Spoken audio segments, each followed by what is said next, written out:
الحلقات تحفظني بآيات من القرآن، هي الحلقات تملأني بحب المصطفى العدنان، هي الحلقات تحفظني بآيات من القرآن، هي الحلقات تملأني بحب المصطفى العدنان، وأخلص نيتي دوما لرب واحد ديان، بروح ملؤها طهر وقلب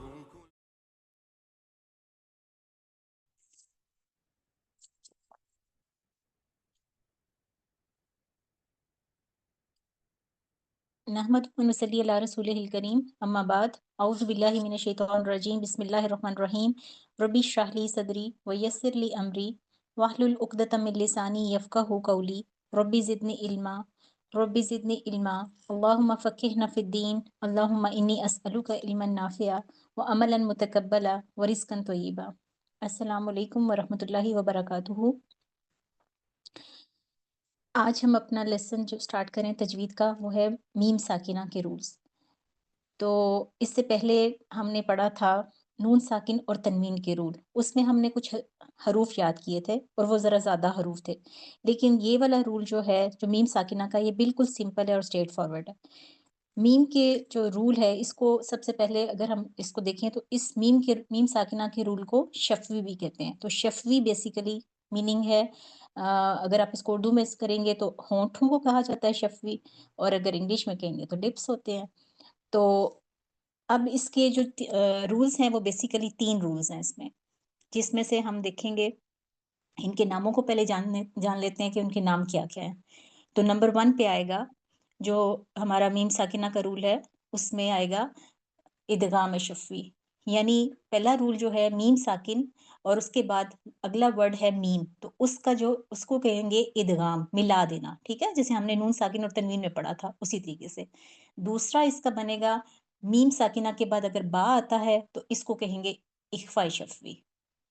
और इसी तरीके से जो तीसरा इसका आएगा मीम साकिना के बाद अगर 26 लेटर्स जो हरूफ तहजी के बाकी बचते हैं वो आएँगे तो उसको कहेंगे इज़हार शफ़वी। जैसे आपने पढ़ा था नून साकिना में और तनवीन में इदगाम पढ़ा था, इख़फ़ा पढ़ा था, इज़हार पढ़ा था। तो मीम साकिना में हम पढ़ेंगे इदगाम शफ़वी, इख़फ़ा शफ़वी और इज़हार शफ़वी।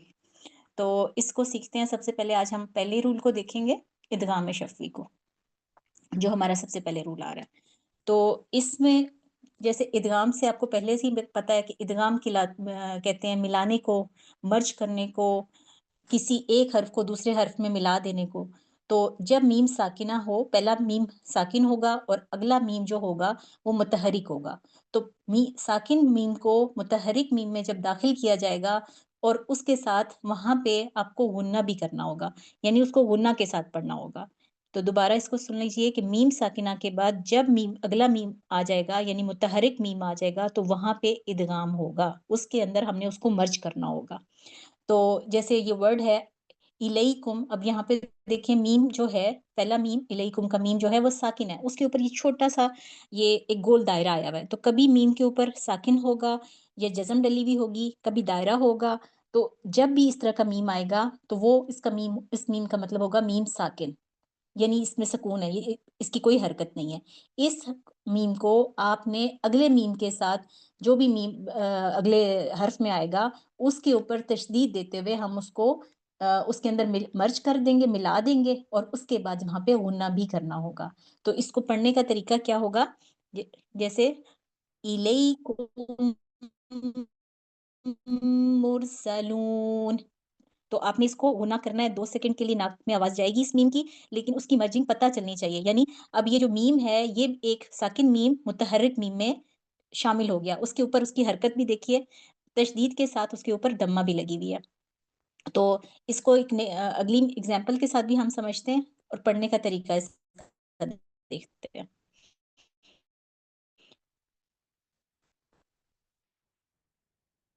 जी, आगे हम देखते हैं। जैसे अभी मैंने पीछे आपको बताया था, यहाँ पे इसमें आपको क्लियर नज़र आ रहा होगा कि पहला मीम साकिन है, दूसरा मीम मुतहर्रिक है मुरसलून का, और इसको पढ़ेंगे किस तरह?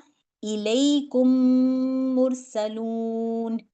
तो इसमें गुन्ना भी करना है اور مجھے اس میں ایک میم دوسرے میم میں جائے گا، تو کاف کی جو ساؤنڈ ہے وہ میم کے اندر چلی جائے گی، پہلا ساکن سکون والا ختم اور اگلا میم اس کے اندر مرج ہو جائے گا۔ اسی طریقے سے اگلا جو ہمارا ورڈ ہے، اگر وہ آتا ہے تو وہ کس طرح آتا ہے کہ فی قلوبہم مرض، کہ یہاں پہ ساکن ہے اور اس کے ساتھ اگلا ورڈ جو میم کا ہے اس کے اوپر تشدید بھی آ گئی اور تشدید کے ساتھ فتح لگی۔ پچھلے میں ہم نے دمہ کے ساتھ دیکھا، یہاں پہ ہم اس کو فتح کے ساتھ دیکھیں گے، تو ہم اس کو کس طرح پڑھیں گے؟ فی قلوبہم مرض، یعنی غنہ کر کے 2 سیکنڈ آواز کو ٹھہرانا بھی ہے اور غنہ بھی کرنا ہے۔ تو جب بھی ادغام شفی ہوگا، ادغام ہوگا، ملانا ہوگا، تو ہمیں 2 سیکنڈ کے لیے اپنی آواز کو ٹھہرانا ہے، غنہ کرتے ہوئے ہم ایک میم کو دوسرے میم میں داخل کریں گے۔ تو یہاں اس کو کہتے ہیں ادغام شفی۔ تو اسی طریقے سے آپ اس کو اپنا جو لیسن ہوگا آپ کا آج کا جو آپ کا اس کا قرآن کا لیسن ہے، اس میں سے آپ یہ والے جتنے بھی ورڈز ہیں جو ادغام شفوی کے ہیں خصوصاً، ان کو آپ نے سرکل کرنا ہے اور اپنا جو اس کے ساتھ اپنی پریکٹس کرنی ہے۔ جب آپ اس طریقے سے اس کو نکالیں گے تو اس کے بعد آپ کو سمجھ آئے گا کہ مجھے اس پہ آپ کو مطلب اس کی ڈیفینیشن جو ہے وہ بیسیکلی اس طرح آپ کو یاد ہو جائے گی۔ تو اس کی بہت سمپل ڈیفینیشن ہے، میم ساکنہ کو میم متحرک میں شامل کرنا۔ تو یہ ہے ادغام شفوی۔ تو شفوی دوبارہ سے بولوں گی، شفتان یعنی ہونٹوں سے ادا ہوتا ہے، کیونکہ میم کی ساؤنڈ جو ہے وہ ہونٹوں سے آتی ہے۔ میم ہمارا میم کا مخرج بھی کیا آتا ہے؟ میم کا مخرج ہمارا بنتا ہے جب ہمارا جو ہمارے ہونٹ ہیں وہ ہمارے ہونٹ جا کے خشک حصہ جو ہے ہمارے ہونٹوں کا وہ تر حصے سے لگتا ہے تو ہمارا میم ادا ہوتا ہے۔ تو کچھ حروف ہیں جیسے فا، با، میم، واو، تو وہ انشاءاللہ تعالی ہم آگے دیکھیں گے۔ یہ چاروں حروف جو ہیں یہ ہونٹوں سے ادا ہونے والے ہیں، تو اس لیے اس کا نام شفوی کہا جاتا ہے اس کو۔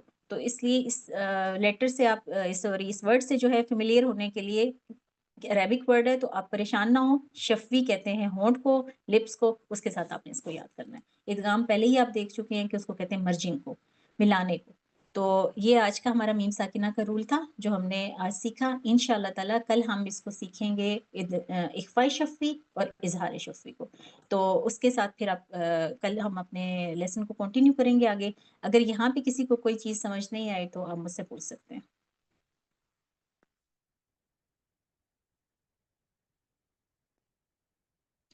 چلیں جی، الحمدللہ آپ کو کلیئر ہے۔ ابھی اگر اس کو کوئی بھی کسی کو کوئی بھی ڈاؤٹ ہو تو ابھی نہیں سمجھ آیا، آپ کل بھی اس کو پوچھ سکتے ہیں۔ تو یہاں پہ ہماری کلاس کا ٹائم ختم ہوتا ہے، انشاءاللہ تعالی کل پھر ہم اس کو کنٹینیو کریں گے آگے۔ سبحانک اللہم و بحمدک، نشہد ان لا الہ الا انت، نستغفرک و نتوب الیک۔ جزاکم اللہ خیر۔ السلام علیکم و رحمۃ اللہ وبرکاتہ۔